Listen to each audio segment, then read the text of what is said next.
하나님 말씀은 요한계시록 2장 말씀 보겠습니다.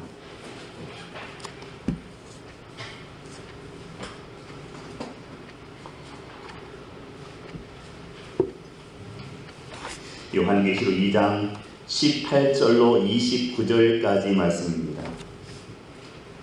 요한계시록 2장 18절로 29절까지 신약성경 401쪽입니다.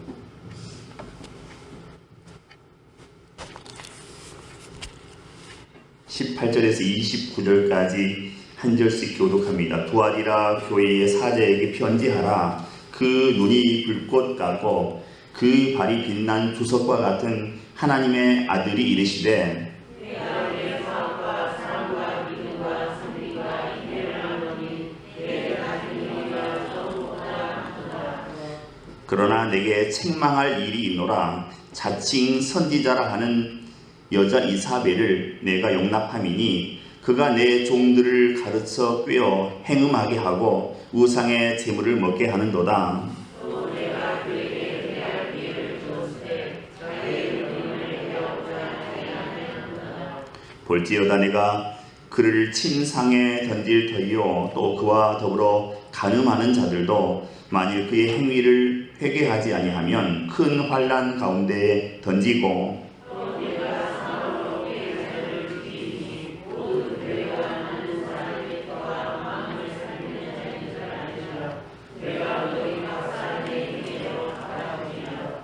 두아디라에 남아있어 이 교훈을 받지 아니하고 소위 사탄의 깊은 것을 알지 못하는 너희에게 말하노니 다른 짐으로 너희에게 지울 것은 없노라. 이기는 자와 끝까지 내 일을 지키는 그에게 만국을 다스리는 권세를 주리니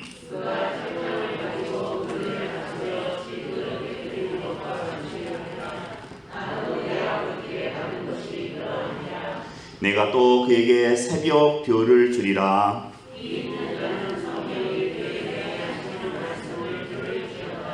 아멘. 우리가 오늘 살펴볼 두아디라 교회는 지난 시간에 살펴보았던 에베소 또 서머나 버가모 교회와는 아주 다른 형편입니다. 에베소 서머나 버가모 교회가 핍박 가운데서 재정적으로 굉장히 힘든 가운데서 교회를 했다면 오늘 나오는 이 두아디라 교회는 굉장히 풍요로운 평화롭고 물적 재원이나 인적 재원이 아주 풍족한 도시였습니다. 이 도시는 직조와 염색 그리고 금속 세공술이 발달해서 전문 직종별로 조합, 길드라고 하는 조합이 형성되어 있었습니다. 오늘날로 말하면 농업협동조합, 농협, 수협, 축협 이런 조합들이 길드란 이름으로 이 두아디라 성에는 있었습니다. 상인들도 많았습니다.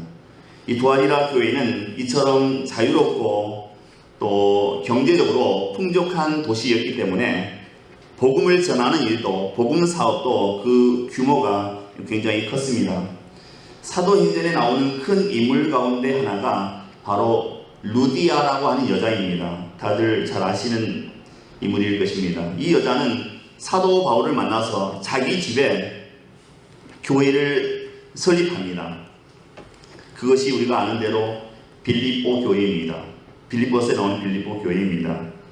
루디아는 사도 바울의 평생 선교의 동역자였던 여성 사업가인데 자주장사, 옷감이죠. 자주장사를 했습니다.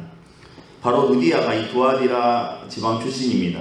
거기서 배운 제조업을 가지고 마게도냐로 진출해서 큰 여성 사업가가 되었고 초대교회의 큰 일꾼이 되었습니다. 자기 집에서 교회를 개척해서 사도 바울 선생님을 일대 담임 목회자로 모시고 빌립보 교회를 이제 세우고 함께 헌신하게 되었습니다. 이 두아디라 성도들은 매우 부지런히 돈을 모았습니다. 그리고 그 돈을 하나님의 사업에도 아주 열심으로 투자했습니다. 19절에 말씀합니다. 내가 내 사업과 사랑과 믿음과 섬김과 인내를 아노니 내 나중 행위가 처음 것보다 많도다 이렇게 기록하고 있습니다. 여기에서 말하는 사업은 세상 비즈니스가 아닙니다. 주님의 일을, 주님의 사역을 말하는 것입니다. 이 사람들은 비교적 유복한 환경에 살면서 열심으로 주님을 섬기고 사랑하고 믿고 봉사하고 인내했던 아름다운 교회였습니다. 그들은 에베소 교회가 가지고 있는 장점뿐만 아니라 에베소 교회가 잃어버렸던 첫사랑까지 가지고 있던 교회가 두아디라 교회였습니다. 에베소 교회는 처음에 출발을 잘했다가 그 첫사랑을 잃어버려서 주님께 책망을 받은 교회입니다. 하지만 이 두아디라 교회는 처음보다 나중에 더 좋은 일을 많이 했다고 주님께서 그렇게 칭찬하셨던 교회입니다. 물질적인 축복을 받고 있던 교인들이 열심을 다해서 주님을 섬기면서 더욱더 위를 향해 올라가고 있었던 굉장히 번창하던 교회가 바로 이 두아디라 교회의 모습이었습니다. 19절에 보시면 내가 내 사업과 사랑과 믿음과 섬김과 인내를 아노니 내 나중 행위가 처음 것보다 많도다 이렇게 기록하고 있습니다. 이와 거의 비슷한 내용의 칭찬이 데살로니가 전서에도 기록되어 있습니다. 데살로니가 전서 1장 3절입니다. 너희의 믿음의 역사와 사랑의 수고와 우리 주 예수 그리스도에 대한 소망의 인내를 우리 하나님 앞에서 쉬지 않고 기억함이니 이렇게 기록하고 있습니다. 이 데살로니가 교회처럼 이 두아디라 교회도 그렇게 하나님 앞에 열심히 봉사하고 헌신했던 그런 교회였다는 것입니다. 상당히 실천적 사랑이 있었다는 얘기지요. 말로만 하는 그런 사랑이 아닙니다. 실제로 그렇게 실천을 베푸는 교회였다는 것입니다. 그 실천을 위해서 굳건한 믿음과 소망과 또 인내를 가지고 있었다는 것입니다. 이 두아디라 교회를 향한 칭찬이 몇 가지가 있습니다. 19절에 보시면 첫째는 내가 내 사업을 안다 이렇게 말씀하셨습니다. 아마도 이 교회는 하나님의 사업을 열심히 했던 것 같습니다.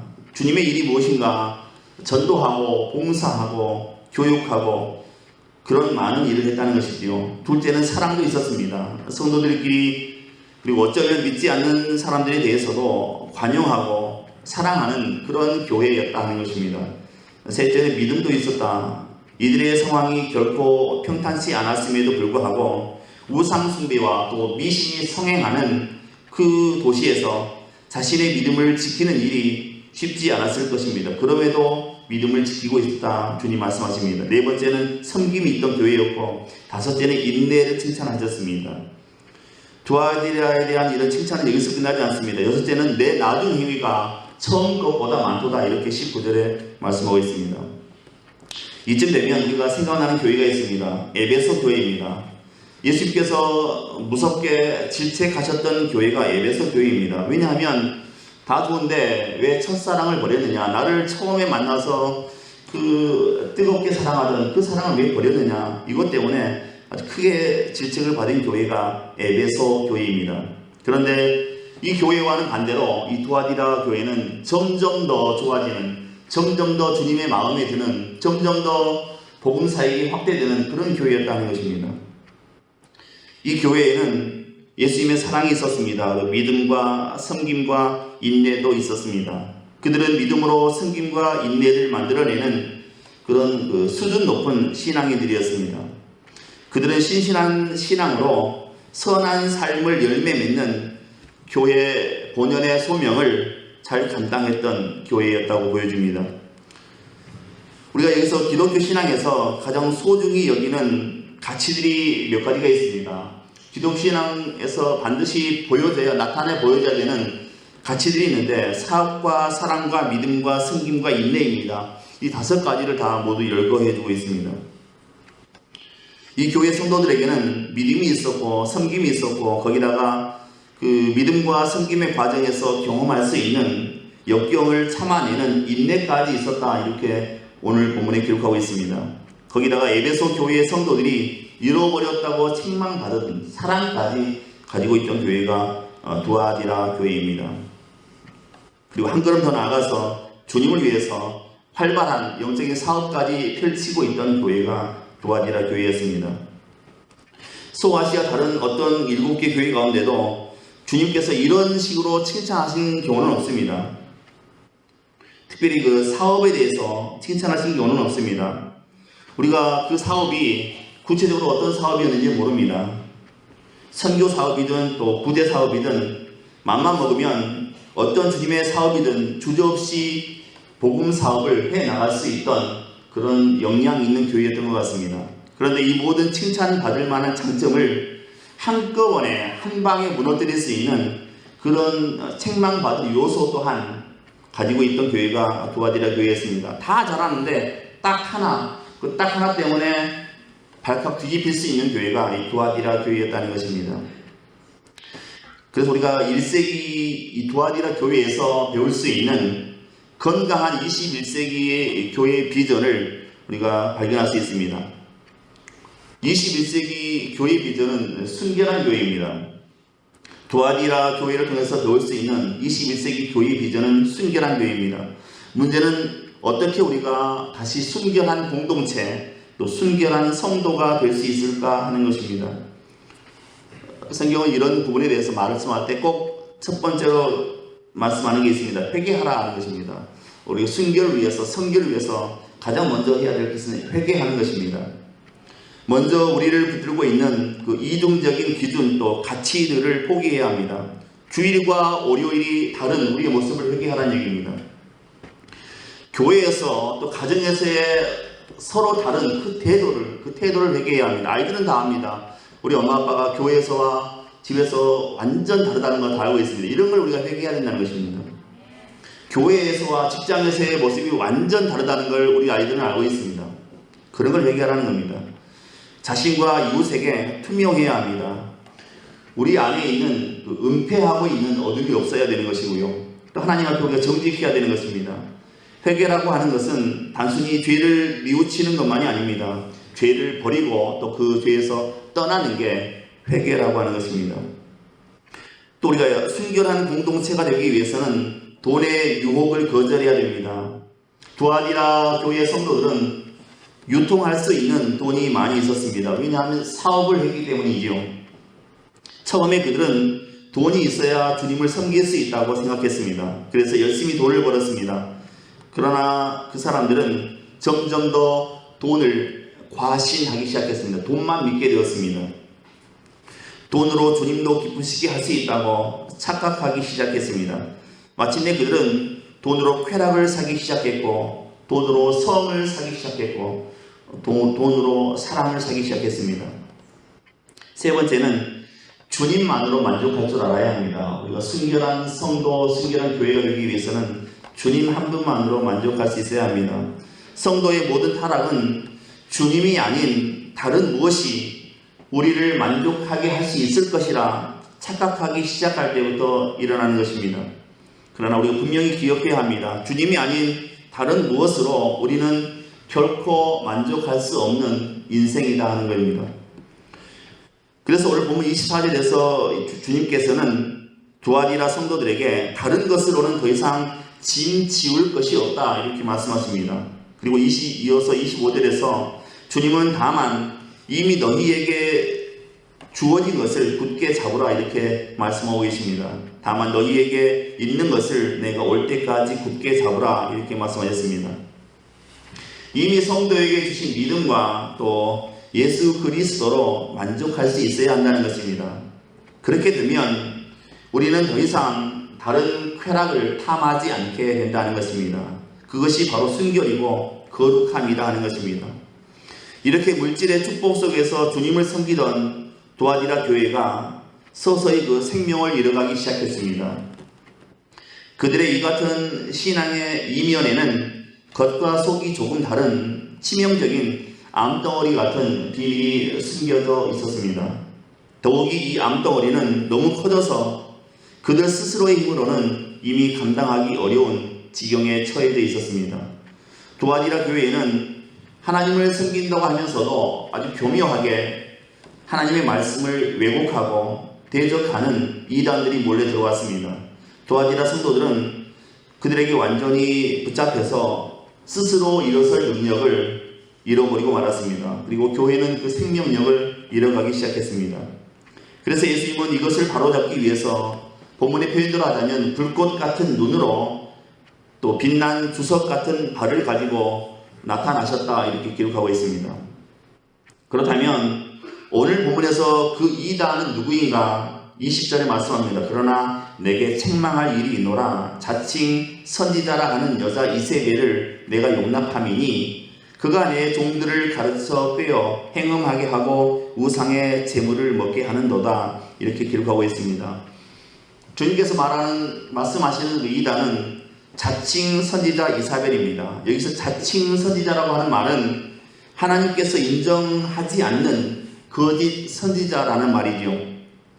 거짓 선지자란 하나님의 뜻을 알지 못하면서 거짓으로 자기 생각을 하나님의 뜻인 것처럼 그렇게 말하는 사람을 거짓 선지자라고 합니다. 이런 거짓 선지자는 교회 역사에 수없이 많이 나왔다가 또 사라져 갔습니다. 두아디라 교회는 분명 좋은 행위가 많은 교회였습니다. 주님은 처음보다 낮은 행위가 더 훌륭하다고 칭찬하셨습니다. 그것은 분명 두아디라 교회가 여러 가지 어려움이 있음에도 불구하고 많이 성장했던 교회임을 우리에게 가르쳐 주는 것입니다. 그러나 동시에 주님은 너희 행위를 회개하지 않으면 그 행위대로 갚으시겠다 이렇게 말씀해 주고 있습니다. 그 행위란 것은 이세벨에 속아서 간음하고 우상의 재물을 먹는 행위입니다. 이 두 가지 양립할 수 없는 행위가 두아디라 교회 안에 있었다는 것입니다. 순결한 교회였는데 어느 순간부터인가 성도들이 간음을 행하고 또 우상의 신전에 가서 우상의 신전을 그냥 자연스럽게 먹는 그런 일들이 나타나게 되었습니다. 풍성한 사랑과 또 생김의 사역 그 이면에는 이세벨의 영에 사로잡혀서 간음하고 또 마술과 밀교 행위를 하는 사람들이 교회 안에 그냥 그대로 방치되어 있다는 것입니다. 받아들여져 있다는 것입니다. 지금으로 말하면 사랑의 섬김과 사역을 열심히 하면서도 뒤로 가서는 정치고 또 부적이나 미신적 행위를 하는 것, 이런 것을 얘기하는 것입니다. 두아디라 교회가 순결한 교회였지만 시간이 지나다 보니까 이런 일까지 하게 되었다는 것입니다. 이 이세벨이라고 하는 사람은 구약시대 그 북이스라엘의 아합 왕의 부인입니다. 이 여인이 이스라엘로 시집을 오면서 자기 나라의 온갖 그 이방 신을 다 가지고 들어왔습니다. 그래서 이스라엘을 완전히 타락시킨 장본인이 이 이세벨입니다. 이 이세벨의 가르침은 구약시대에 유대교 신앙을 완전히 변질시켜놓고 말았습니다. 하나님만 섬길 필요가 뭐 있냐? 아이고 좋은 게 좋은 거라고 하나님도 섬기고 바알도 섬기고 아세라도 섬기고 이러면 좋지, 이런 가르침을 퍼뜨린 게 이세벨입니다. 오늘 본문 20절과 21절입니다. 그러나 내게 책망할 일이 있노라. 자칭 선지자라 하는 여자 이세벨을 내가 용납함이니 그가 내 종들을 가르쳐 꿰어 행음하게 하고 우상의 재물을 먹게 하는도다. 또 내가 그에게 회개할 기회를 주었을 때 자기의 음행을 회개하고자 하지 아니하는도다. 이렇게 말씀합니다. 여호와가 참 하나님인지 또 바알이 참 하나님인지 서로 분별이 안 될 만큼 혼합주의 믿음을 갖고 있었다는 것입니다. 지금 두아디라 교회에 침투해 들어온 이 이세벨로 상징된 세력에 의해서 심지어는 주의 종들까지 또 성도들까지 혼합주의 신앙으로 변절되고 배교하는 자리에까지 이르게 되었다는 것입니다. 하지만 누가 뭐라고 해도 우리는 알고 있습니다. 우상은 아무것도 아니라는 걸 우리는 알고 있습니다. 우리가 성경을 읽고 있지만 우상은 정말 아무것도 아닙니다. 그런데 이 이세벨의 가르침을 따르는 사람들은 그 우상에게 제사 드리는 것을 신을 섬기는 것이 아니다. 이건 그냥 사회생활일 뿐이다. 사회활동일 뿐이다. 이렇게 얘기했습니다. 이건 하나님의 계명을 어기는 게 아니다. 우상숭배가 아니다. 그저 사회적인 예식에 불과하다. 이렇게 말했다는 것입니다. 순수한 신앙을 지키기 위해 고민하고 갈등하던 많은 두아디라 교인들의 마음을 어디로 놓았습니다. 이거 우상 아니야. 이거 하나님 배반하는 거 아니야. 이거 그냥 사회활동 해야 되니까 그냥 하나의 예식처럼 생각하면 돼. 이렇게 잘못된 가르침을 두아디라 교회 안에 퍼뜨려 놓았다는 것입니다. 그리고 두아디라 성에 우리의 이 사회적 환경을 보았을 때 하나님께서는 반드시 우리의 이 허물을 용서해 주실 것이다. 그렇게 얘기했습니다. 사회생활이지 이게 무슨 종교생활이냐 그렇게 가르치며 그 길로 성도들을 이끌어갔다는 것입니다. 이처럼 두아디라 교회에 들어온 그 혼합주의, 이 혼합주의를 성경은 이세벨이라고 하는 이름 석자로 그렇게 말해주고 있습니다. 이것도 되고 저것도 되고 그건 안 되는 거죠. 우리가 쉽게 생각을 해도 뭐 4월 18일 날 절간에도 가고 성당도 가고 이런 데 가면 안 되지 않습니까? 근데 그렇게 해도 하나님 다 이해하실 것이다. 이렇게 가르쳤던 사람들이 이세벨파였다라고 하는 것입니다. 두아디라 교인들을 미혹하는 그 악한 시험, 하나님을 섬기되 우상도 섬겨도 된다. 하나님이 그것까지 용인해 주실 것이다. 이건 사회생활이지 우상 숭배가 아니다. 이렇게 얘기했습니다. 그렇게 구약의 이스라엘을 변질시켰던 그 혼합주의 신앙이 이제 좋았던 그 두아디라 교회 안에 그런 가르침이 들어오게 되었습니다. 그래서 교회가 살짝 이상해졌습니다. 그렇게 순결했던 교회가 조금 이상해진 교회가 되었습니다. 주님께서 경고도 했고 또 못하게 했음에도 불구하고 소용없었습니다. 회개의 기회를 주었지만 회개하지 않았습니다. 두아디라 교회 안에서는 도무지 이 일을 바로잡을 수가 없었습니다. 예수님은 이런 두아디라 교인들을 향해서 그리고 이 시대에 이 사람들의 모습을 본받고 있는 혼합주의 신앙을 가진 오늘 우리에게도 주님께서 말씀하시는 것입니다. 22절과 23절입니다. 볼지어다 내가 그를 침상에 던질 터이요 또 그와 더불어 간음하는 자들도 만일 그의 행위를 회개하지 아니하면 큰 환난 가운데 던지고 또 내가 사망으로 그의 자녀를 죽이리니 모든 교회가 나는 사람의 뜻과 마음을 살피는 자인 줄 알지라 내가 너희 각 사람의 행위대로 갚아주리라 이렇게 기록하고 있습니다. 주님은 모든 곳에 계시고 또 모든 것을 다 아시는 분입니다. 성도의 일거수일투족을 다 보고 계시는 분이 주님이십니다. 그런데 그 주님께서 내가 너희의 행위대로 갚아주겠다 이렇게 말씀하시고 계십니다. 19절에 보면 정말 좋습니다. 그래 네가 처음보다 신앙이 많이 좋아진 것 같다. 교회를 위한 사업, 또 사랑, 믿음, 섬김, 인내 다 좋아졌다. 처음보다 모든 것이 좋아졌다. 이렇게 말씀하신 다음에 그 다음 20절에 바로 그러나 이렇게 말씀하십니다. 다 좋다. 뭐 사랑도 좋고 사업도 좋고 믿음도 좋고 인내 좋고 다 좋다. 그러나 20절에 주님 말씀하시는 겁니다. 그러나 처음보다 신앙의 모습은 더 발전한 것 같지만 그러나 정말 중요한 게 무엇인가? 주님께서 관심 있어 하시는 게 무엇인가? 사람의 마음과 뜻을 사시피시는 분께서 정말 원하시는 것은 무엇인가? 그것은 오직 하나님만을 기뻐하고 그분만을 섬기고 있는가 하는 것입니다. 그전에 아무리 잘했어도 그러나 지금 너가 흐트러져 있으면 엉뚱한 데 발을 담그고 있으면 그건 안 된다는 것입니다. 오직 하나님만 기뻐하고 그분만을 섬기고 있는가? 그것을 지금 주님께서 보고 계신다는 것입니다. 두아디라 교회 본문이 다른 본문에서 굉장히 깁니다. 내용도 많고 짧은 시간에 설명할 수가 없습니다. 간단하게 넘어가겠습니다. 잠깐 휴가했습니다. 단짝인 3명의 선녀가 있었습니다. 하루는 깊은 계곡 그 연못에 내려와서 목욕을 했습니다. 샤워를 하고 하늘로 올라가려고 보니까 동화에서 보듯이 옷이 하나 사라져 버렸습니다. 선녀의 옷이 하나 사라졌습니다. 어떡하지 열심히 찾는데 옷이 보이지 않았습니다. 한참 있다가 정말 그 옷을 준수하게 생긴 정말 장동건처럼 생긴 사람이 그 선녀의 옷을 들고 나타났습니다.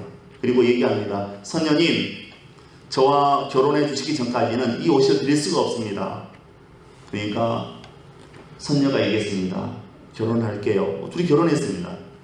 그 다음날 이제 2명의 선녀가 다시 이 깊은 계곡에 내려와서 목욕을 했습니다. 열심히 목욕을 하고 올라가려는데 또 선녀의 옷이 하나 없어졌습니다. 오늘은 대충 찾았습니다. 대충 찾다 보니까 어떤 남자가 이번에 정우성보다는 살짝 못하지만 그래도 잘생긴 남자가 이 선녀의 옷을 가지고 와서 얘기하는 겁니다. 선녀님, 결혼해 주기 전까지는 저는 이 옷을 드릴 수가 없습니다. 그러니까 선녀가 결혼할게요. 둘이 결혼했습니다. 이제 선녀 하나 남았습니다. 선녀 하나가 그 다음날 역시 그 계곡에 내려와서 목욕을 했습니다. 그런데 목욕이 끝나도 옷을 누가 아무도 가져가지 않습니다. 그 다음날 또 내려왔습니다. 또 목욕했습니다. 또 옷을 가져가지 않습니다. 이런 목욕을 날이면 날마다 해야 됩니다. 또 내려왔습니다. 아무도 이 선녀의 옷을 가져가지 않습니다. 어느 날 이제 이 선녀가, 마지막 선녀가 푸념을 합니다. 내가 걔들보다 인물이 못해, 뭐 키가 못해, 왜 내 옷을 안 가져가는 거야? 이렇게 푸념하고 있는데, 오늘도 그냥 올라가야 되겠다 하고 이제 하늘로 올라가기 위해서 옷을 찾는데 이 선녀의 옷마저 없어진 겁니다. 오호라, 드디어 때가 왔구나. 그래서 이 선녀가 옷을 찾는데 잠시 후에 어떤 남자가 옷을 들고 나타났습니다. 그 사람이 누군가 아니, 인물로 따지자면 거의 뭐 박명수 씨 정도 되는 사오정처럼 생긴 사람이 이 선녀의 옷을 입고 옷을 들고 나왔습니다. 선녀는 완전 실망했습니다. 첫날은 장동건이었고 둘째 날은 정우성이었는데 셋째 날은 박명수라니 너무 실망했습니다. 얼굴 보고. 그래도 친구들은 다 시집 갔으니까 저 사람이 청혼하면 나 그래도 시집 가야지, 그런 마음으로 기대하고 있었습니다. 그런데 이 박명수가 청혼하지 않는 겁니다. 청혼하지 않고 옷을 어깨에 턱 걸치더니 앞으로 쑥 지나가더라고요. 지나가면서 이렇게 얘기하더랍니다. 세탁, 세탁, 세탁, 그렇게 하면서 갔다고 그럽니다. 결론이 너무 허망하지. 고등학교 생물 시간에 언젠가 한번 말씀드린 거로 기억납니다. 생물 시간에 여자 선생님이 이제 생물을 가르치고 있는데 선생님이 이렇게 얘기했습니다. 여러분, 우리 몸에 있는 그 어떤 부분도 불필요한 건 없어요. 다 신이 필요해서 우리 몸 하나하나 다 만들어 놓은 거예요. 불필요한 건 없어요. 그랬더니 남학생이 손을 쓱 들더니 선생님한테 질문을 하더랍니다. 그럼 그 선생님, 이 남자들의 이 젖꼭지는 왜 필요한가요? 이렇게 질문했습니다. 그러니까 여자 선생님이 살짝 당황하면서 젖꼭지? 젖꼭지? 잠시만. 그러더니 여자 선생님이 막 당황하기 시작했습니다. 남자들의 젖꼭지가 왜 필요할까? 선생님이 순간적으로 고민했습니다. 그러다가 명답을 주었습니다. 남자들의 젖꼭지가 왜 필요하냐면 앞, 뒤를 구분하기 위해서야 임마. 그랬다고. 앞, 뒤를 구분하기 위해서. 남자들의 젖꼭지는 오직 그거밖에 없다고 그럽니다. 그건 용도로 있다고 그럽니다. 미국에 가면 그 새들배 교회라고 큰 교회가 있습니다. 아주 큰 교회인데 이 교회의 이제 목사님이 릭 워렌 목사님입니다. 이 목사님이 이 타락한 세상에서, 세속적인 세상에서 거룩하게 살기 위해서는 세 가지 자세가 필요하다고 얘기했습니다. 이렇게 타락한 세상에서 어떻게 우리가 거룩하게 살아갈 수 있는가? 첫째는 떳떳하게 자기 자신을 밝히라고 얘기했습니다. 그리스도인은 이제 더 이상 어둠 속에 파묻혀서 숨어서 지내는 존재가 아니다는 것입니다. 상당수의 크리스천들이 자기의 정체성을 숨기고 사회생활을 하고 있습니다. 내가 교회 다닌다는 얘기를, 내가 예수 믿는다는 얘기를 하지 않는다고 합니다. 자신의 신분을 떳떳하게 밝힐 수 없는 사람은 뭔가 문제가 있겠지요. 나는 하늘나라 시민권자임을 당당하게 밝히라, 그렇게 말씀했습니다. 두 번째로는 노라고 말해라, 그렇게 얘기했습니다. 노라고 할 수 있는 것은 용기이다. 아닌 건 아니라고 얘기할 수 있어야 된다는 것입니다. 실력을 갖춘 사람만이 노라고 말할 수 있습니다. 하나님의 나라를 위해서는 아닌 건 아니라고, 노라고 할 수 있어야 된다. 이것이 우리 거룩한 삶을 위해서 필요하다, 그렇게 목사님이 얘기했습니다. 세 번째로는 서로의 삶에 책임을 지는 소그룹을 형성하라. 이것이 우리의 거룩한 삶에 참 중요하다 얘기했습니다. 개인이 혼자 거룩해지려는 노력에는 분명히 한계가 있습니다. 혼자서 거룩해지기 위해서는 한계가 많습니다. 유혹도 많습니다. 이때 필요한 것이 서로 체크해주고 서로 격려해 줄 수 있는 사람이 필요하다는 것입니다. 사도 바울은 디모데후서 2장 22절에 이렇게 말씀합니다. 또한 내가 청년의 정욕을 피하고 주를 깨끗한 마음으로 부르는 자들과 함께 의와 믿음과 사랑과 화평을 쫓으라 이렇게 얘기했습니다. 이것이 거룩한 삶을 살아가는 방법이다라고 하는 것입니다. 만약 나의 믿음을 떨어뜨리고 나의 거룩을 가로막는 사람이 있다면 그 사람과는 절교하는 게 낫다 그런 얘기죠. 그리고 나의 믿음을 굳건히 하고 또 예수의 신부로서 거룩하게 살아가게 하는 그런 동역자라면 내 옆에 둬야 한다 그런 얘기입니다. 우리가 세상 살다 보면 어떤 일을 하거나 사람을 사귈 때에 순발력 있는 사람들이 있습니다. 그리고 또 지구력이 좋은 사람들이 있습니다. 순발력이 좋은 사람은 막 반짝반짝 재치가 넘쳐나죠. 어떤 상황에 막 빛나는 재치로 그 상황을 모면하는 경우가 많습니다. 순발력이 좋은 사람들입니다. 하지만 지구력이 좋은 사람은 사람들 눈에 잘 띄지 않습니다. 하지만 순발력이 좋은 사람의 문제는 지속하지 못하고 뭔 일을 지속하지 못한다는 것입니다. 좀 하다가 그만두고 돌아서고 하고 그런 모습을 보입니다. 중도에 포기하는 경우가 많아집니다. 그에 비해서 지구력이 좋은 사람은 비록 가지고 있는 그 재능은 부족할지 모르지만 지속하는 열정이 있기 때문에 한번 무슨 일을 시작하면 끝까지 끝을 보는 그런 사람들입니다. 나무 한번 생각해 보시기 바랍니다. 나무는 한번 그 흙 속에 뿌리를 내리면 그 자리가 싫건 좋건 그 자리에서 삶을 마쳐야 됩니다. 뭐 한 달 살아보니 이 흙이 마음에 안 들다고 지가 스스로 뿌리를 뽑아서 옮기는 경우는 없습니다. 나무는 한번 뿌리를 내리면 그 자리에서 자기의 삶을 마칩니다. 이 나무의 지구력입니다. 끝까지 그 자리에 남아서 거목이 되는 겁니다. 아무리 작은 걸 심어놔도 견디고 버텨서 결국에는 거목이 되고 맙니다. 한치의 물러섬도 없이 자기 자리를 지켜냄으로써 작은 나무가 거목이 되는 것입니다. 우리 교회들도 순발력이 좋은 교회들 많습니다. 뭐 다른 교회에서 이런 프로그램 하니까 굉장히 호응이 좋다더라고요. 얼른 갔다가 뺏겨서 우리 교회도 그런 프로그램 하고 또 하다가 몇 달 하다가 시원찮다고 하면 때려치우고 또 어느 교회에서 뭐 어떤 좋은 프로그램이 있다고 보면 금방 배우다 와서 금방 하다가 또 몇 달 있다 때려치우고 이런 순발력이 좋은 교회들이 있습니다. 제 개인적인 생각은 이런 순발력보다는 지구력이 좋은 교회가 좋다고 저는 생각합니다. 꾸준함이 있어야 된다는 거죠. 어떤 걸 하나 하더라도 처음부터 끝까지 꾸준해야 됩니다. 석 달하고 때려치우는 그런 프로그램은 저는 아무 의미가 없다고 생각합니다. 나무는 지구력입니다.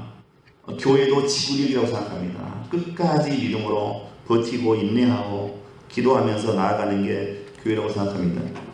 에베소 교회는 처음 사랑을 버렸다고 그렇게 책망을 받았습니다. 확 달아올랐다가 또 확 꺼져버리는 이런 모습은 교회에 바람직하지 않다라고 하는 것입니다. 하지만 이 도아디라 교회는 나중 행위가 처음 것보다 많다고 하는 칭찬을 들었습니다. 사랑과 믿음과 섬김과 오래 참음에 대해서 주님으로부터 칭찬을 받았습니다. 도아디라 교회 교인들은 그리스도인답게 또 기독교인답게 살려고 부단히 노력했던 것 같습니다. 여러분 아시는 대로 믿음이라고 하는 것은 하나님의 선물입니다. 그 믿음을 자기 것으로 삼기 위해서는 노력해야 됩니다. 가만히 있으면 믿어지는 게 아닙니다. 가만히 있으면 기적이 떨어지는 게 아닙니다. 우리 마음에서 미움이라고 하는 것이 불쑥불쑥 솟아나오려고 할 때 우리가 그걸 누르고 우리는 사랑을 선택해야 됩니다. 두려움과 의심이 우리의 영혼을 우울하게 만들 때 그때 우리는 그 우울함을 눌러버리고 하나님을 적극적으로 신뢰해야 되는 것입니다. 남에게 대접받고자 하는 마음이 일어날 때 그 마음을 누르고 내가 먼저 섬겨하지 않은 이런 마음을 가져야 된다는 것입니다. 봉사 받기 전에 대접 받기 전에 내가 먼저 봉사해야 되겠다 이런 마음을 우리가 가져야 됩니다. 누군가를 더 이상 용납할 수 없다는 마음이 생길 때에 우리 먼저 용서하는 용서의 지평을 조금씩 더 넓혀가야 한다는 것입니다. 당장 힘들지만 그렇게 우리가 힘쓰고 애쓰다 보면 우리는 새로운 존재로 거듭나게 되는 것입니다. 아시는 대로 습관이라고 하는 것은 제2의 천성입니다. 습관은 제2의 천성입니다. 그렇게 하다 보면 우리의 성품이 되어 있는 것입니다. 말씀 정리하겠습니다.